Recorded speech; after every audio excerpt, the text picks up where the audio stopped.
52 സങ്കീർത്തനം. അക്രമിയുടെ അവസാനം. ശക്തനായ മനുഷ്യ, ദൈവഭക്തർക്കെതിരെ ചെയ്ത ദുഷ്ടതയിൽ നീ എന്തിന് അഹങ്കരിക്കുന്നു? ദിവസം മുഴുവനും നീ വിനാശം നിരൂപിക്കുന്നു. വഞ്ചക, നിന്റെ നാവ് മൂർച്ചയുള്ള ക്ഷൗരക്കത്തി പോലെയാണ്. നന്മയേക്കാൾ തിന്മയും സത്യത്തേക്കാൾ വ്യാജവും നീ ഇഷ്ടപ്പെടുന്നു. വഞ്ചന നിറഞ്ഞ നാവേ, വിനാശകരമായ വാക്കുകളാണ് നിനക്കിഷ്ടം. ദൈവം നിന്നെ എന്നേക്കുമായി തകർക്കും. നിന്റെ കൂടാരത്തിൽ നിന്ന് അവിടുന്ന് നിന്നെ വലിച്ചെടുത്തു ചീന്തിക്കളയും.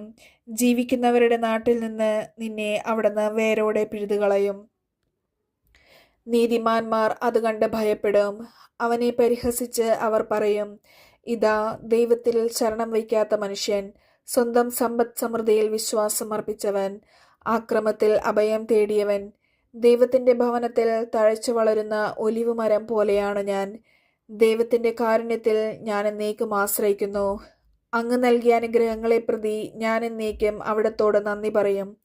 അങ്ങയുടെ ഭക്തരുടെ മുൻപിൽ ഞാൻ അങ്ങയുടെ നാമം പ്രകീർത്തിക്കും, എന്തെന്നാൽ അത് ശ്രേഷ്ഠമാണ്.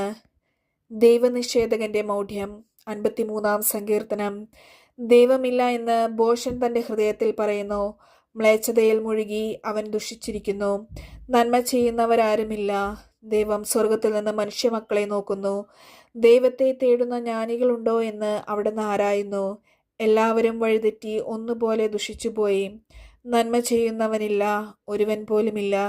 ഈ അധർമ്മികൾക്ക് ബോധമില്ലേ? ഇവർ എൻ്റെ ജനതയെ അപ്പം പോലെ തിന്നൊടുക്കുന്നു. ഇവർ ദൈവത്തെ വിളിച്ചപേക്ഷിക്കുന്നില്ല. അതാ അവർ പരിഭ്രാന്തരായി കഴിയുന്നു. ഇന്നോളം കണ്ടിട്ടില്ലാത്ത പരിഭ്രാന്തി. ദൈവം അധർമ്മികളുടെ അസ്ഥികൾ ചിതറിക്കും. അവർ ലജ്ജിതരാകും. ദൈവം അവരെ കൈവെടിഞ്ഞിരിക്കുന്നു. ഇസ്രായേലിന്റെ വിമോചനം സിയോനിൽ നിന്ന് വന്നിരുന്നെങ്കിൽ. ദൈവം തന്റെ ജനത്തിന്റെ സുസ്ഥിതി പുനഃസ്ഥാപിക്കുമ്പോൾ യാക്കോബ് ആനന്ദിക്കും, ഇസ്രായേൽ സന്തോഷിക്കും. 54 സങ്കീർത്തനം. ദൈവം എനിക്ക് സഹായം. ദൈവമേ, അങ്ങയുടെ നാമത്തിൽ എന്നെ രക്ഷിക്കണമേ. അങ്ങയുടെ ശക്തിയിൽ എനിക്ക് നീതി നടത്തി തരണമേ. ദൈവമേ, എൻ്റെ പ്രാർത്ഥന കേൾക്കണമേ.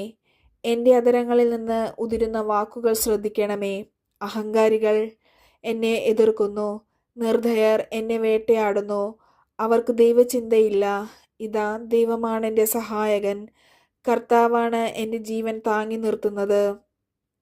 അവിടുന്ന് എൻ്റെ ശത്രുക്കളോട് തിന്മ കൊണ്ട് പകരം വീട്ടും.